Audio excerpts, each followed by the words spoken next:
मेरा भी merit list से बताया 1 नंबर से मैं छट गया। 1 नंबर से तो आपका आरक्षण मिला था कि नहीं? आरक्षण कितना पर था कटअप?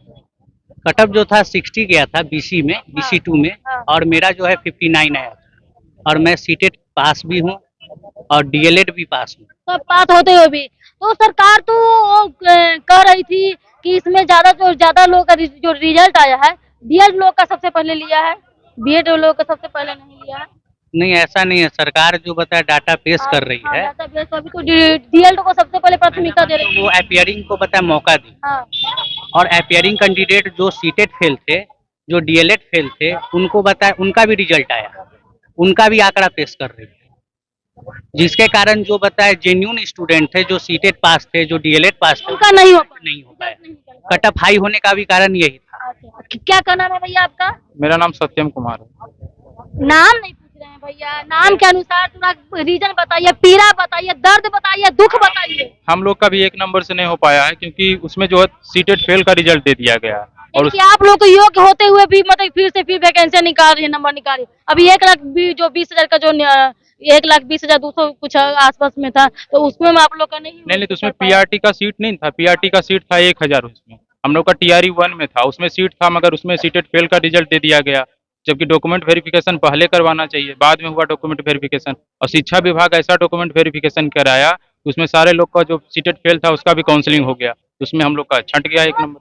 अरे ऐसे कैसे हो जाएगा? ऐसे तो कोई फॉर्म में नहीं फिल हो रहा था। जो सीटेट फेल है जिसका नहीं होगा तो कैसे फॉर्म भर देगा? अपेयरिंग को मौका दिया, उनको मौका, हाँ स्टार्टिंग में अपेयरिंग को मौका दिया था, लेकिन उसमें सीटेट फेल था, उसको भी दे दिया। हाँ, उसका भी रिजल्ट हो गया है।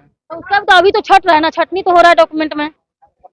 क्या अभी तो डॉक्यूमेंट में छट रहे हैं लोग? अच्छा मैम, मैं पहले आपसे एक सवाल करना चाहता हूँ। आप एक भी ऐसा पूरे बिहार के पूरे वर्ल्ड में ऐसा कोई भी जगह बता दीजिए जहाँ पर पहले डीबी बिना हुए मेरिट लिस्ट बनाया जाता हो।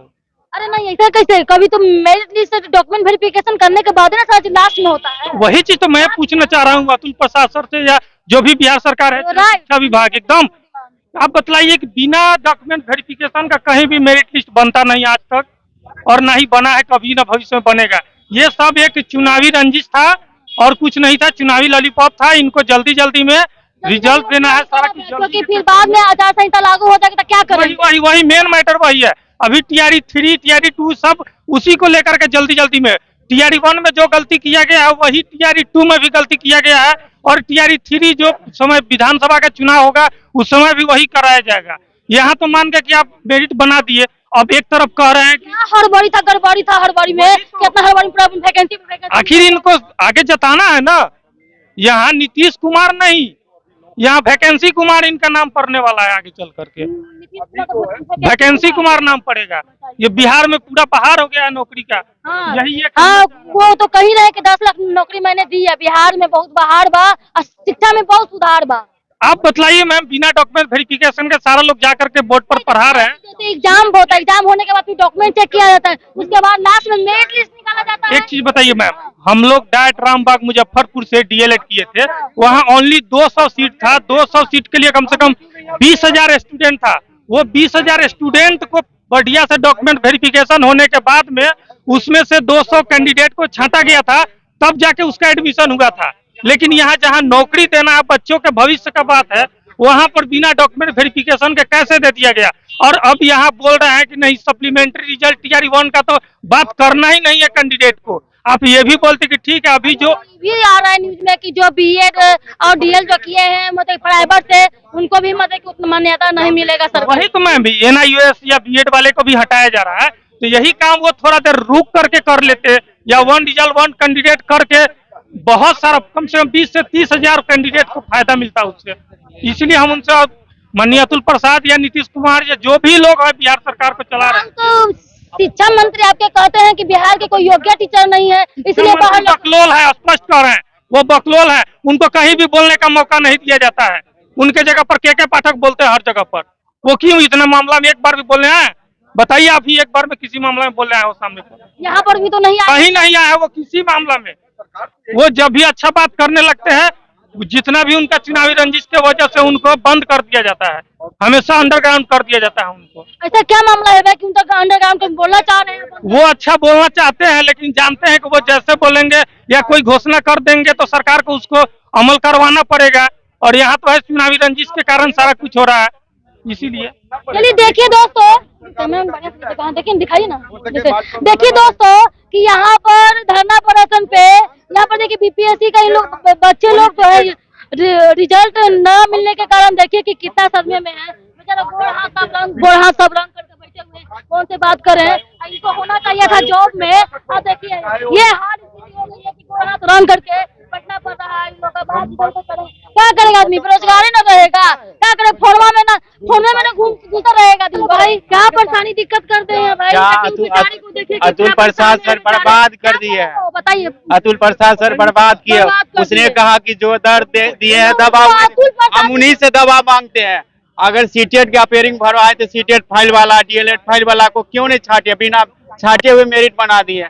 आज हम 6 महीना से बाहर है, मतलब मेरा डेट ऑफ बर्थ 97 में गया, हम 6 महीना से बाहर में। कितना पढ़ लिख करके नौकरी ना मिले तो गोरे हाथ ना रखेगा, रंगेगा, अब फोन में करना बतियाएगा। देखिए बेचारा वो कितना पढ़ करके लिख करके सारा चीज करके ना मिला है, बेचारा क्या करेगा, घर में बैठ कर यही नहीं करेगा, ताना सुनेगा, क्या करेगा। क्या बर्बाद हो गया। इससे बढ़िया उस जहर दे देंगे, खा के मर जाएंगे, मगर इसे जीना हराम, जीने नींद नहीं आता। आपको सीएम है ना, मंत्री क्या अतुल प्रसाद छोड़िए ना, उन्हीं के प्रसाद उन्हीं की हाथ में ये सब चीज है। क्या सीएम के हाथ में नहीं, सीएम उनको तो दे दिया कि आप बहाल करिए, मतलब कि सीएम दे दिए कि आप उनको हैंडल कीजिए, हैंडल कीजिए। हाँ, नहीं वो नहीं कर पाए, वही अब जो करेंगे उन्हीं करेंगे। क्या लगता है कि आपका हो जाएगा? हाँ हो जाएगा, उनको विश्वास अगर देंगे तो पूरा होगा, हम सबको अभ्यर्थी जो एजुकेशन क्वालिफिकेशन नहीं रखते थे वैसे अभ्यर्थियों को इसमें जगह दे दिया गया। ये जो एग्जामिनेशन हुआ उसमें योग्य अभ्यर्थियों का जगह नहीं दिया गया, वो लोग सड़क पर है। प्लस अयोग्य अभ्यर्थी करीब 2000 से 2500 ऐसे अयोग्य अभ्यर्थी जिनके पास एजुकेशन क्वालिफिकेशन एवं अन्य चीज जो 2019 स्टेट का भी एजुकेशन क्वालिफिकेशन, स्टेट का एजुकेशन क्वालिफिकेशन जो भी हो वो नहीं रख रहे हैं, फिर भी उन लोग को जगह दे दिया गया, जिसके कारण प्लस आयोग जो है, बीपीएससी आयोग जो है, क्वेश्चन में भी बहुत सारी गलती कर चुकी है। तो क्या करेंगे आप, जो फर्जीवाड़ी कर रही है, सुनने में आया है कि घूसखोरी भी हो रही है, फर्जीवाड़ा भी उसमें हो रहा है, धांधली भी हो रहा है। हम लोग तो आवाज उठाएंगे, चाहेंगे कि आवाज आप स्टेट क्वालिफाई है? जी हाँ, स्टेट क्वालिफाई है। जी हाँ। तब मेरी लिस्ट में आदमी किस चीज में आपको कर दिया, छाप दिया भाई, एज में? नहीं एज में नहीं, हम लोग का जो है कुछ कम मार्क्स आए हैं, जिसके लिए हम लोग लड़ भी रहे हैं। क्वेश्चन कुछ गलत कर दिया गया है, जिससे हम लोग विभाग से लड़ भी रहे हैं। प्लस लेकिन हम लोग का जो है बात सीएम जो है अपना जो जिस सेगमेंट होता है, अलग अलग सेगमेंट और किस विभाग का अलग अलग सेगमेंट होता है, अब एक सेगमेंट विभाग अतुल जी को दे दिए, तो आप तो मेन है तो वही अतुल जी ही है। अतुल जी है। हाँ, तो क्या हो गया उनको भाई, किस चीज में गड़बड़ी कर रहे हैं?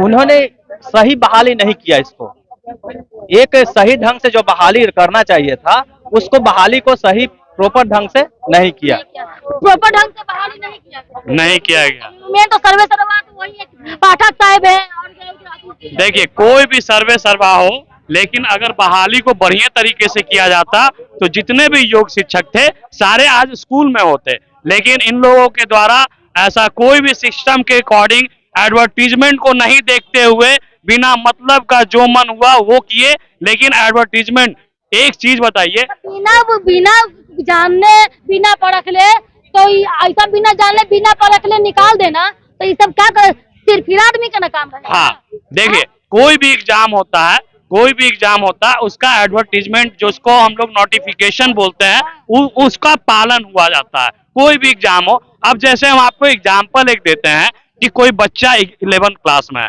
ठीक है, बहुत तेज बच्चा है, वो आईआईटी का एग्जाम देता है, तो क्या वो आईआईटी अगर क्वालिफाई कर लेगा तो क्या आईआईटी उसको कॉलेज दे देगा? नहीं देगा। क्यों? क्योंकि आईआईटी में जाने के लिए आपको 12th मिनिमम चाहिए, और वही चीज प्लेटफॉर्म पे जाने के लिए वो होना चाहिए, मिनिमम 12th चाहिए, और वही चीज हम लोग के 11th-12th कंप्यूटर साइंस में हुआ है। ये धांधली जो है 2019 से चल रहा है, जब 2019 में पहले क्या होता था, स्टेट पास करो और नौकरी बिहार सरकार में मिल जाता था।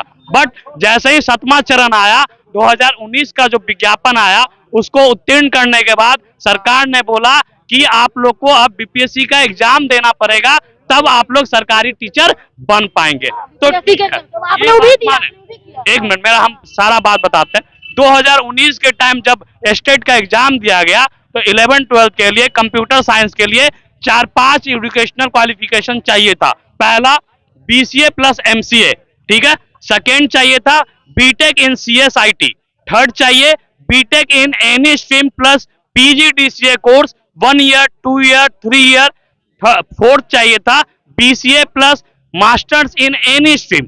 ये 4-5 आहर्ता था, एजुकेशनल क्वालिफिकेशन था, जिसको कि बहुत सारे बच्चे ने फुलफिल नहीं करते हुए 2019 का स्टेट का फॉर्म डाला।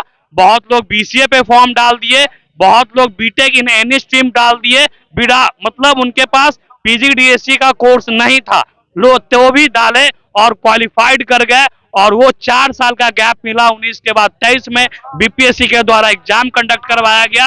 वो 4 साल में उन्होंने बहुत सारे डिग्री को खरीद लिया, या डिग्री खरीद लिया। डिग्री खरीदा नहीं तो डिग्री को कंप्लीट किया, और वो बीपीएससी के एग्जाम में बैठा। लेकिन वो तो एजुकेशनल क्वालिफिकेशन के अकॉर्डिंग इन एलिजिबल होगा। क्यों? क्योंकि उनके पास बीसीए पे उन्होंने स्टेट का फॉर्म भरा था, और वो बीसीए प्लस एमसीए चाहिए था उस समय, जो कि उनके पास नहीं था। और वो क्या किए, फिर बाद में बीपीएससी एग्जाम कंडक्ट करवाया, उसमें भी उत्तीर्ण हुए, और उसका मेरिट लिस्ट बनाया गया, और जिसके पास एजुकेशनल क्वालिफिकेशन रहते हुए भी वो सबको बाहर कर दिया गया। और वो जो बाहर किया गया, तो उनके बाद बोला गया अतुल प्रसाद द्वारा ट्विटर पे कि हम लोग 1,20,336 सीट को एक से ज्यादा बार सप्लीमेंट्री रिजल्ट दे के फुलफिल करेंगे।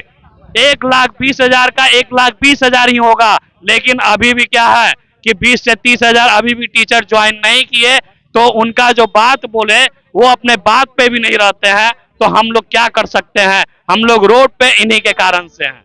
यानी कि ट्विटर खेल रहे हैं, और खेल रहे हैं, और वो आप लोग की बात को समझ नहीं रहे कि कब क्या कब बोल देंगे। हम लोग एक बार नहीं, कम से कम 3 से 4 बार अतुल सर से मिलने भी गए थे कि सर ऐसा ऐसा हम लोग के सब्जेक्ट में प्रॉब्लम है। लेकिन वो बोले थे कि इस पे भी काम करेंगे, लेकिन कोई काम नहीं किया गया। और ये तो छोड़िए 2019 वाला स्कैम, 2023 का जो भी बच्चा उत्तीर्ण हुआ, क्वालिफाइड हुआ, और जिसका बीपीएससी में रिजल्ट आया, तो वो ज्वाइन भी कर लिया, जबकि एडवर्टीजमेंट में 2023 का कोई जिक्र नहीं था, कोई जिक्र नहीं था। और तो भी उन लोगों को कैसे दिया गया कॉलेज, स्कूल कैसे दिया गया उन लोग को, और जबकि योग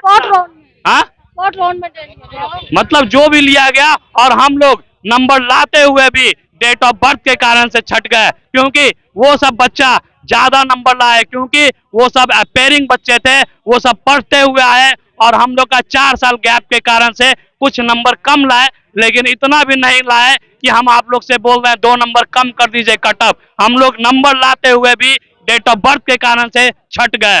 डेट ऑफ बर्थ के कारण तो आपकी गलती नहीं तो कैपिंग की गलती है, उन लोगों की कैपिंग की नहीं है, है सीनियरिटी का। जैसे कि सेम नंबर लाया गया, बहुत सारे बच्चे 100 बच्चे 57 नंबर लाए, ठीक है। तो उनका देखा गया कि कौन लोग अब फॉर्म नहीं भर सकते हैं, जैसे जिनका एज हो गया, एज में तो रिबेट दे रही थी, एज में रिबेट दे रही थी। अब जैसे मेरा डेट ऑफ बर्थ 95 है, किन्हीं का 88 है, ठीक है, और सेम नंबर है 57 है, तो उनको प्रायोरिटी दिया गया जिनका 88 था डेट ऑफ बर्थ, क्योंकि उनको अब फॉर्म भरने का चांसेस नहीं मिलता, क्योंकि उनका एग्जाम एज खत्म हो गया था। तो उनको प्रायोरिटी दिया गया और हम लोग को छोड़ दिया गया।